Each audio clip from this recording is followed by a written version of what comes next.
ഇന്ന് രാവിലെ മരമുറി ചാനൽ വെച്ചപ്പോൾ ഒരു വലിയ ബിഗ് ബ്രേക്കിംഗ് കണ്ടു. പറഞ്ഞ് പഴവിച്ച കഥകൾ തന്നെയാണ്. അതായത് ദിലീപ് 1.5 കോടി പൾസർ സുനിക്ക് നൽകി. ഇരയായ അല്ലെങ്കിൽ അതിജീവിതയെ ബലാത്സംഗം ചെയ്യാനായി ദിലീപ് 1.5 കോടി രൂപ നൽകിയെന്നാണ് പുതിയ ബിഗ് ബ്രേക്കിംഗ് വെളിപ്പെടുത്തൽ. കഴിഞ്ഞ കുറച്ച് ദിവസങ്ങളായി എമ്പുരാനിലായിരുന്നു മലയാള മാധ്യമങ്ങളുടെയും ഓൺലൈൻ മാധ്യമങ്ങളുടെയൊക്കെ ശ്രദ്ധ. ആ ശ്രദ്ധ ഒന്ന് മാറ്റാനും ദിലീപ് ഇനി തലയെടുപ്പോടുകൂടി തിരിച്ചു വരുമോ എന്ന ഭയം കൊണ്ടാണ് അറിയില്ല, ചിലരൊക്കെ വീണ്ടും ദിലീപിനെ തകർക്കാനായി തല പൊക്കി ഇറങ്ങിയിട്ടുണ്ട് എന്നുള്ളതാണ് യാഥാർത്ഥ്യം. സ്റ്റിംഗ് ഓപ്പറേഷൻ ഒളിക്യാമറയിലൂടെയാണ് കൊടും ക്രിമിനലായ പൾസർ സുനി ചില കാര്യങ്ങൾ വെളിപ്പെടുത്തുന്നത്. അതായത് അതിജീവിതയ്ക്കും അറിയാമായിരുന്നു താൻ ഇങ്ങനെ അതിജീവിതയെ ബലാത്സംഗം ചെയ്യാൻ പോവുകയാണ് എന്ന്. അതുകൊണ്ട് തനിക്ക് പണം തരാമെന്ന് അതിജീവിത പറഞ്ഞിരുന്നു. പക്ഷെ പിന്നീട് ആ പണം വാങ്ങിയിരുന്നെങ്കിൽ താൻ ജയിലിൽ കിടക്കില്ലായിരുന്നു എന്നൊക്കെയാണ് പൾസർ സുനി ഈ ഒളിക്യാമറയിലൂടെ നമുക്ക് മനസ്സിലാവും. ഒളിക്യാമറ വെച്ചിട്ട് കൃത്യമായി സൗണ്ടൊക്കെ ക്ലാരിഫൈ ചെയ്ത് അത് അവരുടെ സ്റ്റിംഗ് ഓപ്പറേഷൻ ആണ് എന്നുള്ളത് നമുക്ക് ഏത് തലയ്ക്കകത്ത് മൂളയുള്ള ആൾക്ക് മനസ്സിലാവും. അത് സ്റ്റിംഗ് ഓപ്പറേഷൻ ഒന്നും അല്ല, കൃത്യമായി അങ്ങനെയാണ് എന്ന് വരുത്തി തീർക്കാനായി ഉണ്ടാക്കിയ ചില നാടകങ്ങളാണ് എന്നുള്ളത്. സത്യത്തിൽ ഈ കോടതിയിലിരിക്കുന്ന ഒരു കേസാണ്. അതിൻ്റെ വിചാരണ കഴിയാറായി, എന്താണ് അതിൻ്റെ വിധി എന്നുള്ളത് വരാറായി. ഈ സമയത്ത് എന്തിനാണ് ഇത്ര സ്റ്റിംഗ് ഓപ്പറേഷൻ നടത്തി കൊടും ക്രിമിനലായ പൾസർ സുനിയുടെ വായിൽ നിന്ന് ചില കാര്യങ്ങൾ കേട്ട് വീണ്ടും ദിലീപിനെ ക്രൂശിക്കാനായി ഇറങ്ങുന്നത് എന്ന് ചോദിച്ചാൽ അതിനൊരൊറ്റ ഉത്തരമേ ഉള്ളൂ. മട്ടാഞ്ചേരി മാഫിയ അങ്ങനെ ഒരു സംഘം സിനിമയിൽ പ്രവർത്തിക്കുന്നുണ്ട്. അതിലുള്ളവരുടെ പേരൊക്കെ എനിക്ക് തോന്നുന്നു കേരളത്തിലുള്ള ആളുകൾക്കൊക്കെ നന്നായിട്ട് അറിയാം. അതുകൊണ്ട് ആ പേരുകൾ പറയുന്നില്ല. പേരുകൾ പറയാത്തത് ഭയം കൊണ്ടല്ല, അവരെ വീണ്ടും വലിയ പുള്ളികളാക്കാൻ ശ്രമിക്കുന്നില്ല എന്നതുകൊണ്ട് മാത്രമാണ്. ദിലീപിനെ ഒരു സമയത്ത് എതിർത്ത ആൾ കൂടിയാണ് ഞാൻ. ദിലീപിനെതിരെ നിരന്തരം വാർത്തകൾ ചെയ്തിട്ടുണ്ടായിരുന്നു, ഒക്കെ ശരിയാണ്. പക്ഷെ പിന്നീട് ഈ വിഷയവുമായി ബന്ധപ്പെട്ട കുറെ കാര്യങ്ങൾ നമ്മൾ കൃത്യമായി അറിഞ്ഞപ്പോഴാണ് മനസ്സിലായത് ദിലീപ് സിനിമയിൽ കിരീടം വയ്ക്കാത്തൊരു രാജാവായിരുന്നു. എല്ലാ മേഖലയിലും ദിലീപിന്റെ സാന്നിധ്യം ഉണ്ടായിരുന്നു. ആ സമയത്തൊക്കെ മലയാള സിനിമ നല്ല അച്ചടക്കത്തോടെയാണ് മുന്നോട്ട് പോയിക്കൊണ്ടിരുന്നത്. അഡ്ജസ്റ്റ്മെന്റുകളുടെ കാലം മലയാള സിനിമയിൽ പണ്ട് മുതലേ ഉണ്ട് എന്ന് നമുക്കറിയാം. മക്കളെ സിനിമയിലാക്കാൻ അമ്മമാർ തന്നെ വഴങ്ങി കൊടുക്കുന്ന രീതിയുണ്ട് എന്ന ആ സമയത്തുള്ള പല എഴുത്തുകാരും, അതായത് ഈ സിനിമയുമായി ബന്ധപ്പെട്ട വാർത്തകൾ ചെയ്യുന്ന പലരും പറഞ്ഞതായി ഈ അടുത്ത കാലത്ത് തന്നെ ഇന്റർവ്യൂസ് ഒക്കെ വന്നിട്ടുള്ളതാണ്. മാത്രമല്ല ഈ ലഹരി ഇടപാടുകൾ, ഇത്രയും വലിയ ലഹരി ഇടപാടുകൾ ഉണ്ടായിരുന്നില്ല. ചെറിയ രീതിയിലുള്ള ഗുണ്ടായുസങ്ങളും അഡ്ജസ്റ്റ്മെന്റുകളും ഒക്കെ ഉണ്ടായിരുന്നെങ്കിലും മലയാള സിനിമ അതിന്റെ തറവാടിത്വം കാത്തു തന്നെയാണ് മുന്നോട്ട് പോയത്. പിന്നീട് ദിലീപ് എന്ന വൻമരം വീണതിന് ശേഷം എന്താണ് മലയാള സിനിമയ്ക്ക് സംഭവിച്ചത്? പിന്നീട് മറ്റൊരു കൂട്ടുകെട്ട് വന്നു. പൃഥ്വിരാജ്, മോഹൻലാൽ, ആന്റണി പെരുമ്പാവൂർ അടങ്ങിയ ഒരു കൂട്ടുകെട്ട്. ആ കൂട്ടുകെട്ട് മലയാള സിനിമയെ പിടിമുറുക്കി. അതായത് ആരാണ് മലയാള സിനിമയെ പിടിമുറുക്കിയത്? ദിലീപിനെ തകർക്കണമെന്നുള്ള ചിന്ത ആർക്കൊക്കെ ആയിരുന്നു? ദിലീപ് വിഴണമെന്നുള്ള ചിന്ത ആർക്കൊക്കെ ആയിരുന്നു? അവരെല്ലാവരും കൂടെ ചേർന്ന് ദിലീപിന്റെ സിനിമകൾ വിജയിപ്പിക്കാതാക്കി. OTTക്ക് പോലും ദിലീപിന്റെ സിനിമകൾ വേണ്ടാത്ത അവസ്ഥയിലേക്ക് ജനപ്രിയ നായകനെ കൊണ്ടെത്തിച്ചു. ഒരു സമയത്ത് മലയാളികളെ കുടുകുടാ ചിരിപ്പിച്ച, മലയാളികളുടെ പ്രിയപ്പെട്ടവനായിരുന്ന, ജനപ്രിയനായിരുന്ന, എല്ലാ കഥാപാത്രങ്ങളും ചെയ്തുകൊണ്ട് മലയാള മനസ്സിലേക്ക് കടന്നു വന്ന, അതിലൊക്കെ അപ്പുറം നമ്മുടെ ഇപ്പോഴത്തെ ലേഡി സൂപ്പർ സ്റ്റാർ മഞ്ജു വാര്യരുടെ ഭർത്താവ് എന്ന രീതിയിൽ നമുക്കൊക്കെ വലിയ രീതിയിൽ ആരാധിക്കുന്ന ഒരു ആളായിരുന്നു ദിലീപ്. പക്ഷേ ദിലീപിനെ തകർക്കാൻ ഒരു കോക്കസ് ഉണ്ടാക്കി. ആ കോക്കസ് കൃത്യമായി പ്രവർത്തിച്ചു, ദിലീപിനെ തകർത്തു. ദിലീപ് തകർന്ന് തരിപ്പണമായി എന്ന് തന്നെ പറയാം.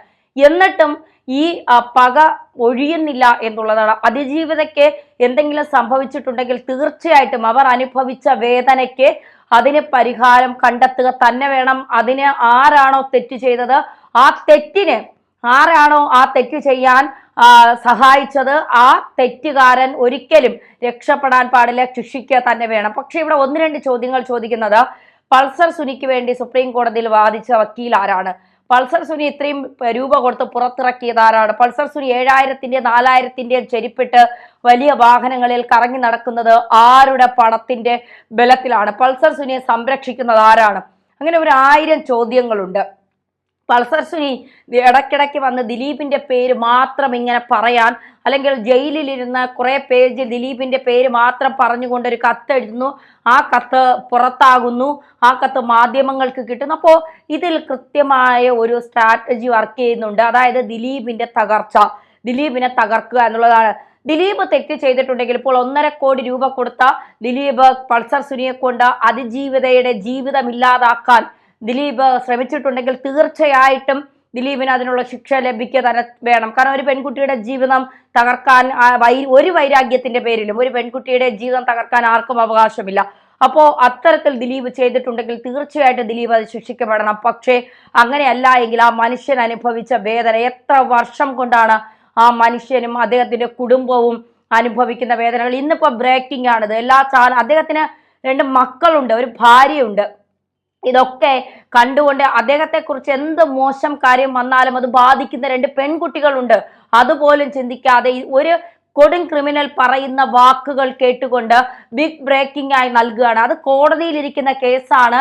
കോടതി എന്താണ് അത് തീരുമാനിക്കുന്നത് എന്ന് നോക്കി നമ്മൾ ഇങ്ങനെ കാത്തിരിക്കുകയാണ്. അതിന്റെ വിചാരണ കാലാവധി പൂർത്തിയായതിനു ശേഷം കോടതി വരുന്ന വിധി, ആ വിധി വരുന്നത് വരെ പോലും കാത്തിരിക്കാൻ കഴിയാതെ റേറ്റിംഗിന് വേണ്ടി എന്ത് ഊളത്തരവും കാണിക്കാൻ മടിയില്ലാത്ത ചിലരോട് എന്താണ് പറയാനുള്ളത് എന്നറിയില്ല. കാരണം വർഷങ്ങളായി ദിലീപിനെ തകർക്കാൻ ശ്രമിക്കുന്ന ഒരു വിഭാഗമുണ്ട്. മട്ടാഞ്ചേരി ഗ്യാങ്ങും മട്ടാഞ്ചേരി മാഫിയയും ഒക്കെ അടങ്ങുന്ന ഒരു ഗ്യാങ് സിനിമയിലുണ്ട് ദിലീപിനെ തകർക്കാനായി. ആ തകർച്ച പരിപൂർണമായി അവർ കണ്ടുകൊണ്ടിരിക്കുകയാണ്. ദിലീപ് തകർന്നു കഴിഞ്ഞിരിക്കുകയാണ്. അദ്ദേഹത്തിന്റെ സിനിമകളൊന്നും വിജയിക്കുന്നതിലൂടെ അദ്ദേഹം അത് മനസ്സിലാക്കി കഴിഞ്ഞു. ഇനി അദ്ദേഹത്തിന്റെ കുടുംബജീവിതം കൂടി ഇവർക്ക് തകർക്കണം. അറിയില്ല എന്താണ്. ഇപ്പൊ ഒരു നടന് വേണ്ടി നമ്മൾ ഇപ്പോൾ എല്ലാവരും ഒരു നടനെ ക്രൂശിക്കാൻ നിൽക്കുമ്പോൾ ആ നടന് പറയാനുള്ളത് കേൾക്കണം. ആ നടൻ ഇതുവരെ വാ തുറന്നിട്ടില്ല. അദ്ദേഹം പറയുന്നത് കോടതിയിലിരിക്കുന്ന കേസാണ്, ഇതിൽ എനിക്കൊന്നും പറയാനില്ല, എനിക്ക് പറയാനുണ്ട്, അത് ഇപ്പോൾ പറയാനുള്ള അവകാശം എനിക്കില്ല, പറയേണ്ട സമയത്ത് ഞാൻ പറയാം. അത് പറയുന്നത് വരെയുള്ള സാവകാശമെങ്കിലും കൊടുക്കാനുള്ള മാന്യത റേറ്റിംഗിന് വേണ്ടി ഓടിച്ചാടി നടക്കുന്നവർക്ക് ഒന്ന് കാണിച്ചുകൂടെ? എന്തിനേറെ പറയുന്ന അദ്ദേഹത്തിന്റെ ജീവിതത്തിൽ നിന്ന് ഇറങ്ങിപ്പോയ ആളാണ് മഞ്ജു വാര്യർ. മഞ്ജു വാര്യർ കാണിക്കുന്ന ഒരു നിലപാടില്ലേ, അവർ കാണിക്കുന്ന ഒരു മാന്യതയില്ലേ, ആ മാന്യതയെങ്കിലും ഇവിടത്തെ റേറ്റിംഗിന് വേണ്ടി ഓടിച്ചാടി തുള്ളി നടക്കുന്ന മാധ്യമങ്ങൾ എന്ന് പറയുന്ന മാധ്യമ സിംഹങ്ങൾ എന്ന് പറയുന്നവർക്ക് ഒന്ന് കാണിച്ചൂടെ? പൾസർ സുനി 1.5 കോടി വാങ്ങിയെന്ന് പൾസർ സുനി പറയുന്നു, ദിലീപ് കൊടുത്തിട്ടില്ല എന്ന് പറയുമ്പോൾ ഇതിലേത് ശരിയെന്ന് കണ്ടുപിടിക്കാൻ നിങ്ങളെ കണ്ടുപിടിക്കുന്ന എന്തെങ്കിലും മിഷ്യൻ ഉണ്ടോ? എന്തിനാണ് നിങ്ങൾ ഈ രാവിലെ ഇല്ലാ കഥകൾ? പൾസർ ഈ എടുത്ത റിപ്പോർട്ടറെ പൾസർ സുനിക്ക് അറിയില്ലേ? പൾസർ സുനി അത് സ്റ്റിംഗ് ഓപ്പറേഷൻ അല്ല എന്ന് മനസ്സിലാക്കിക്കൊണ്ട് തന്നെയാണ് സംസാരിക്കുന്നതെന്ന് എല്ലാവർക്കും നന്നായിട്ട് അറിയാം. അത് അങ്ങനെ അല്ല എന്ന് കാണിക്കാനാണ് പൾസർ സുനിയുടെ കയ്യിൽ ഒരു സിഗരറ്റൊക്കെ കൊടുത്ത് ഞാനിത് അറിയുന്നില്ല, നിങ്ങൾ ഇത് ഒളി ക്യാമറയിൽ എടുക്കുകയാണ്, ഞാനിത് അറിയുന്നില്ല എന്നൊക്കെ ഉള്ളത്. ഒരു മനുഷ്യൻ, ഒരു വ്യക്തി തെറ്റ് ചെയ്തിട്ടുണ്ടെങ്കിൽ ആരും 100% പെർഫെക്റ്റ് അല്ല. രാവിലെ ഇരുന്ന് ഒരുപാട് ഉപദേശങ്ങളൊക്കെ കൊടുക്കുന്നവരാണ് ഈ മരമുറി ചാനലുള്ളവർ. രാവിലെ സന്ദേശങ്ങൾ, മോട്ടിവേഷനൊക്കെ കൊടുക്കുന്നവരാണ്. അങ്ങനെ മോട്ടിവേഷൻ കൊടുക്കുന്നത് നിങ്ങൾ ചിന്തിക്കും, ആരും 100% പെർഫെക്റ്റ് അല്ല, എല്ലാവരിലും തെറ്റുണ്ട്, എല്ലാവരും ദൗർബല്യമുള്ളവരാണ്, എല്ലാവർക്കും എല്ലാം ശരിയായി ചെയ്യാൻ കഴിയാത്തവരാണ്. അപ്പോ അങ്ങനെ ഉള്ളവർ മറ്റുള്ളവരെ ഒന്നും പറയാനുള്ള അവകാശം ആർക്കും ഇല്ല എന്നുള്ളതാണ്. എമ്പുരാൻ സിനിമ ഇറങ്ങിയപ്പോൾ അത് BJPയുടെ എന്താ പറയുക, BJPക്ക് ദോഷകരമാകുമെന്നുള്ളത് കൊണ്ടാണ് സിനിമയിൽ ഇത്ര വെട്ടുപെട്ടിയത് എന്നൊക്കെ പറഞ്ഞുകൊണ്ട് ഘോരഘോരമായി പ്രസംഗിച്ച നിങ്ങൾക്ക് ദിലീപിനെ തകർക്കാൻ ഒരു ചാനൽ ഇങ്ങനെ മുന്നിലിറങ്ങുക, എന്നിട്ട് എന്ത് തോന്നിവാസവും വിളിച്ചു പറയാം. കോടതിയിലിരിക്കുന്ന ഒരു കാര്യത്തെക്കുറിച്ച് സംസാരിക്കാൻ ഏത് മാധ്യമങ്ങൾക്കാണ് അവകാശമുള്ളത്? തീർത്തും ഇതിൽ ദിലീപ് പരാതിയുമായി മുന്നോട്ട് പോകണമെന്നാണ് പറയുന്നത്. വ്യക്തിപരമായ മാനനഷ്ട കേസ് കൊടുക്കണമെന്നാണ് എനിക്ക് പറയാനുള്ളത്. കാരണം ഒരു മനുഷ്യന്റെ തകർച്ചയുടെ ഏറ്റവും അവസാന ഘട്ടം വരെ തകർത്തിയിട്ടും പിന്നെയും മതിയാവാതെ രക്തം ഊറ്റി കൊടുക്കുന്ന ഡ്രാക്കുളകളോട് എന്താണ് പറയാനുള്ളത്?